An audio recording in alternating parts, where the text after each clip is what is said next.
വളയിട്ട കയ്യിൽ ചെണ്ടക്കോലും ഭദ്രം. കലോത്സവ നഗരിയിൽ ഏറെ ആൾക്കാരുടെ ശ്രദ്ധ പിടിച്ചു പറ്റിയ ഇനമായിരുന്നു ചെണ്ടമേളം. ചെണ്ടമേളത്തിൽ ഇക്കുറി പെൺകുട്ടികളുടെ നല്ലൊരു സാന്നിധ്യം ഉണ്ടായിരുന്നു. ഹയർ സെക്കൻഡറി വിഭാഗത്തിൽ മൊത്തം 6 കോഡ് നമ്പറാണ് റിപ്പോർട്ട് ചെയ്യേണ്ടിയിരുന്നത്. പക്ഷേ 4 പേരാണ് മത്സരിക്കാൻ എത്തിയത്. അതിൽ 2 പേർ പെൺകുട്ടികളായിരുന്നു. ഹയർ സെക്കൻഡറി വിഭാഗത്തിൽ ചെണ്ടമേളത്തിൽ പങ്കെടുത്ത ഒരാളെ പരിചയപ്പെടാം. എന്താണ് പേര്? മഞ്ജുഷ. ഏത് സ്കൂളിൽ വരുന്നു? ഉദുമ.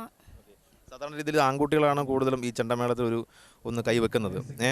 ഇത് ചെറുതിലേ പഠിക്കുന്നുണ്ടോ ചെണ്ടമേളം? കുറച്ചു കാലമായിട്ട് അച്ഛൻ പഠിപ്പിക്കുന്നു.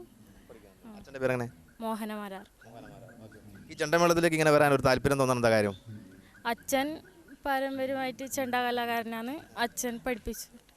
അതുകൊണ്ട് കൂടുതൽ താല്പര്യം തോന്നിട്ട് എല്ലാവരും പ്രേരിപ്പിച്ചുകൊണ്ട്. ഇവിടെ ഏത് മേളാണ്? ഞാൻ തായമ്പക മത്സരിച്ചു.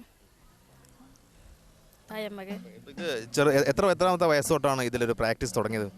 ഞാൻ 9ാം ക്ലാസ് തൊട്ട് പഠിക്കാൻ തുടങ്ങിയത്. ഓക്കെ. അപ്പോൾ ഏതാ നമ്മുടെ പ്രേക്ഷകർക്ക് വേണ്ടി തായമ്പകയിലെ ചെറിയൊരു ഭാഗം. ഓക്കെ.